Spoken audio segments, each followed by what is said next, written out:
Olá, sejam todos bem-vindos. Eu sou o professor Marcial Pacífico, docente do Departamento de Pedagogia da Universidade Estadual de Ponta Grossa e estarei com vocês na disciplina Sociedade, Educação e Escola. Lembro a todos que este vídeo dialoga com os outros materiais aqui inseridos, vídeos e podcasts que contarão o percurso histórico dessa complexa relação entre sociedade e educação. Nesta videoaula, discutiremos especificamente as reformas educacionais dos anos 90, que impactaram significativamente a escola pública e, portanto, são fundamentais para a nossa análise. Para além do contexto cultural no qual entrávamos e ainda transitamos para uma era pós-moderna que vai ressignificar a nossa forma de se relacionar consigo, com o outro e com o mundo, nos atentaremos na nossa aula especificamente aos contextos políticos e econômicos que pautaram as reformas. O primeiro contexto que devemos destacar para que possamos compreender as origens das mudanças educacionais ocorridas na década de 90 é a transição de um modelo de Estado baseado no bem-estar social, o welfare state, para um modelo de Estado mínimo, consonante com os ideais neoliberais. O welfare state, que teve o seu modelo replicado pela maioria dos países capitalistas, sobretudo nos tempos de Guerra Fria, baseia-se em uma perspectiva capitalista no qual o Estado se configura como garantidor dos aspectos sociais fundamentais: saúde, segurança e educação.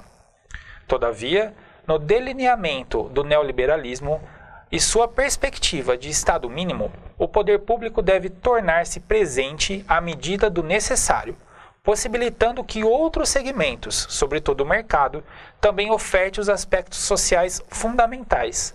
Assim, saúde, segurança e educação tornam-se competências não exclusivas do Estado, que as fornecerá mediante a escassez de outras iniciativas. Todavia, quando o Estado o faz, a quantidade de recursos investidos em pessoal e em infraestrutura não acompanha os investimentos do setor privado, o que cria um cenário no qual a garantia de acesso à saúde, segurança e educação de qualidade quase sempre estarão atreladas à capacidade financeira do indivíduo.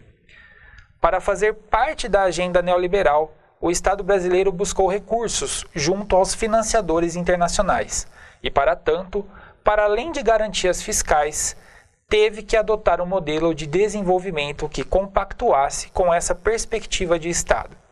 Este modelo, que é obrigatório para a aquisição dos empréstimos, é desenhado e produzido pelos próprios financiadores, que delimitam objetivos, direcionam investimentos e propiciam assessoria técnica e jurídica para a implementação destas reformas.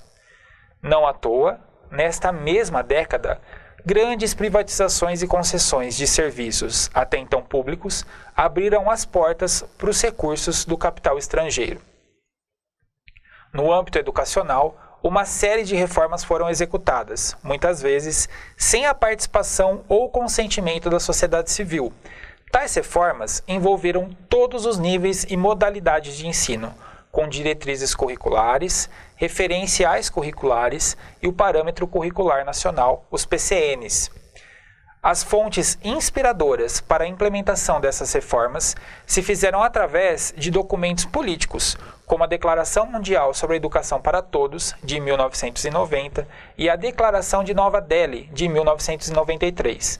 No Brasil, tais reformas foram sistematizadas no documento denominado Plano Decenal de Educação para Todos, que abrangeu dos anos de 1993 até 2003.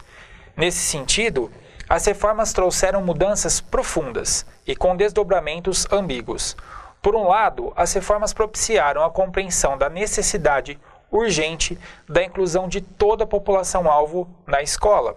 Em um país tão complexo e desigual, um grande pacto federativo, como Escola para Todos, propiciou investimentos que garantiram acesso à educação para a população que tinha esse direito até então renegado.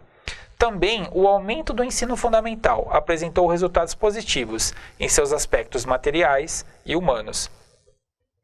Todavia, a inserção de uma grande população que estava à margem da escola deveria ter sido acompanhada de um investimento financeiro correspondente, o que de fato não ocorreu. Essa década também ficará marcada pelos embates políticos que produziram um progressivo achatamento do salário dos professores, além da interferência qualitativa sobre suas condições de trabalho, em aspectos como, por exemplo, a proporção de alunos por professor, entre outros. Na transição dos modelos de Estado, a perspectiva neoliberal buscou descentralizar, transferindo a tomada de decisões e desconcentrar, garantindo as prefeituras e estados como garantidores da educação básica.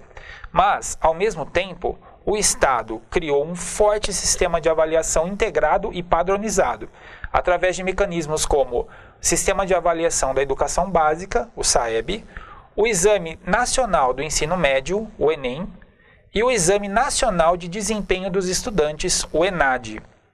Também é importante destacar que, embora seja louvável a intenção das políticas públicas em propiciar uma formação mínima para toda a sua população, a motivação para tal tem relação direta com os interesses do desenvolvimento do capital, o que impacta diretamente nos objetivos que a escola tem sobre a formação dos seus alunos. Popularizada ao longo da Guerra Fria, a teoria do capital humano concebe a necessidade do investimento na formação dos sujeitos como condição para um desenvolvimento do já complexificado setor produtivo. Sobretudo com o advento do toyotismo, chaves de leitura como eficiência, eficácia, produtividade começaram a pautar a compreensão das políticas públicas voltadas à educação. Além disso, conceitos como empregabilidade, competência e qualidade total conduzem a escola para uma gradativa obrigação de preparar o sujeito para o mercado de trabalho. Quando começamos a pensar educação sobre a lógica do custo-benefício, perdemos do horizonte a dimensão da formação humana, que deveria ser a protagonista dos processos formativos.